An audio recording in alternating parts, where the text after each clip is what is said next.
de não gerar depois uma semente fértil. Aqui é a guarda angustifólia, onde nós colhemos esse material, né?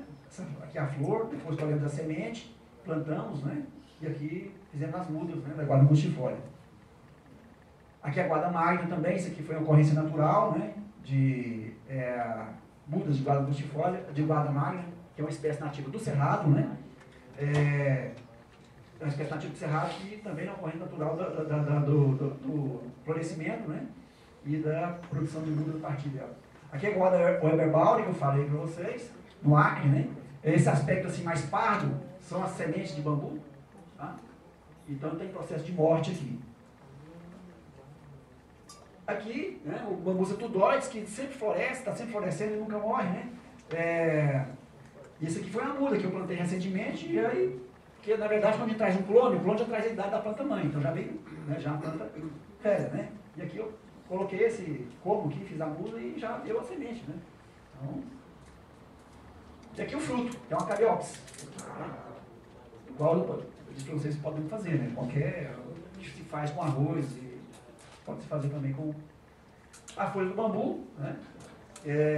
Pode ser utilizada economicamente também, fazem shampoo, tem várias coisas que podem ser feito, né? E aqui é a folha do corpo do bambu, a folha que protege o bambu, né? Quando ele está na fase de crescimento dele, protege o broto, na sua fase mais tenra, né? Aqui as folhas, elas se diferem de espécie para espécie, as folhas do corpo, e normalmente nós percebemos essas folhas nesse momento, né? A gente pega essas folhas e esses espinhos, que são cristais de sílica, né? Essas normalmente que nos incomodam, né?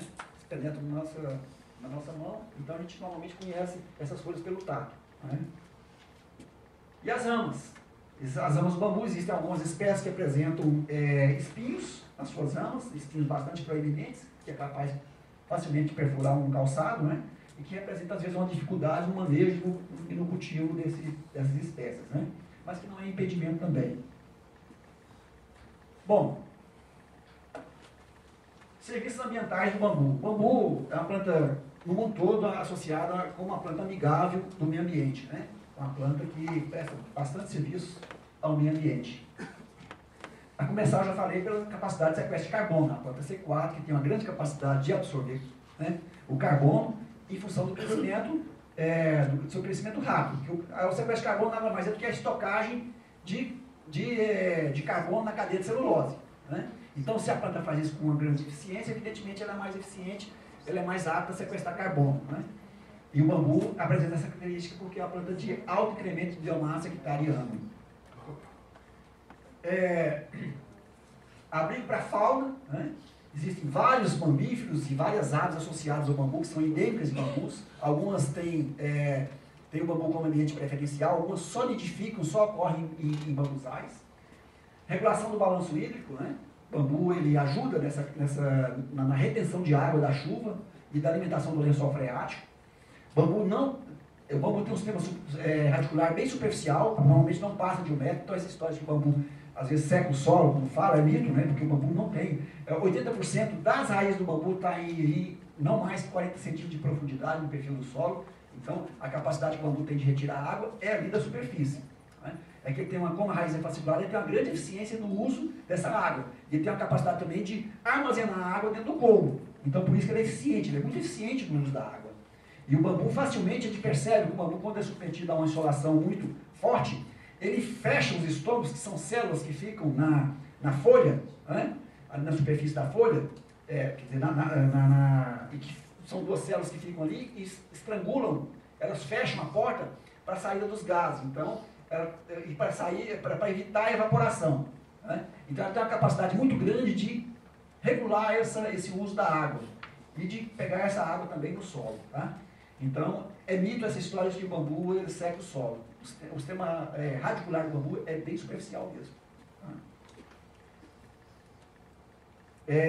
A proteção de água e solo, já falei, o bambu tem um sistema radicular fasciculado, né? E isso amarra e estrutura o solo.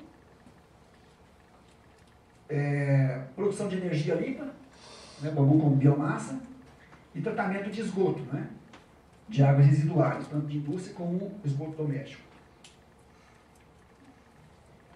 Mamíferos associados aos bambus. Os mamíferos associados ao bambu, esse aí é o mais famoso de todos, né? Embora não seja brasileiro, todos conhecem, né? Os ursinhos de pelúcia aí, tá no nosso panda. Nosso não, o chinês, não, nosso, né? A aldeia global, né? Então, é o panda, né? Aqui, só que nós temos os nossos pandas, que não é tão bonitinho assim, não existe, né? Não tem bichinho de pelúcia dele aí, mas é nosso, né? E são duas espécies, o Dactylomys dactylinus, que é uma espécie da Amazônia, e o Canabateomys amblyonicus, que é uma espécie da Mata Atlântica, tá? São duas espécies endêmicas, não são ratos, às vezes falam que rato, mas não são ratos, né? São duas espécies endêmicas que só ocorrem em bambuzais, né? Se alimenta de bambu e só ocorre em bambuzais. Ele ocorre também no Cerrado? Esse é o Cerrado. O Canabateomys amblyonicus, inclusive no meu trabalho de mestrado, nós fizemos um trabalho com uma espécie de bambu nativo, nós percebemos, nós descobrimos que tinha essa espécie. Ela ocorre desde o Cerrado até a Amazônia. Né? O Canabateomys amblyonicus. Né? Eles chamam popularmente aí de rataquara. Né? Mas não é um rato. Tá? E o rato tem um status muito ruim, né? Então, normalmente não gosta de boa fama, né? Aqui algumas aves, né? Tem dois artigos escritos por um pesquisador que não é brasileiro, mas que trabalha relacionando as aves associadas aos bambus na Mata Atlântica e outro das aves associadas aos bambus na Amazônia e também os mamíferos, né? Existem esses trabalhos. E aqui algumas aves que relacionadas nesse trabalho, né? Algumas aves que só ocorrem em bambuzais.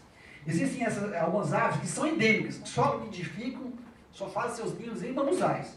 Outras que têm o bambu como ambiente preferencial. Tá? E outras que esporadicamente estão por ali passeando, né? Dando uma volta por ali. Né? Mas existem algumas que são endêmicas. Né? Isso é lá em volta da minha empresa, né? É incrível a quantidade de ninho, principalmente de rolinha, passo preto, que se faz nos bambuzais, né? Eu não sei porquê, mas eles têm uma preferência.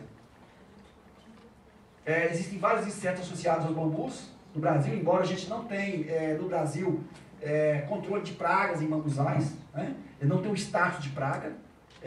Bambu não é uma planta estéril, ela fornece nutriente e tudo, então naturalmente nós vamos ter alguns insetos convivendo, se alimentando do bambu ali, mas que não chega à condição de praga. Então nós não empregamos até então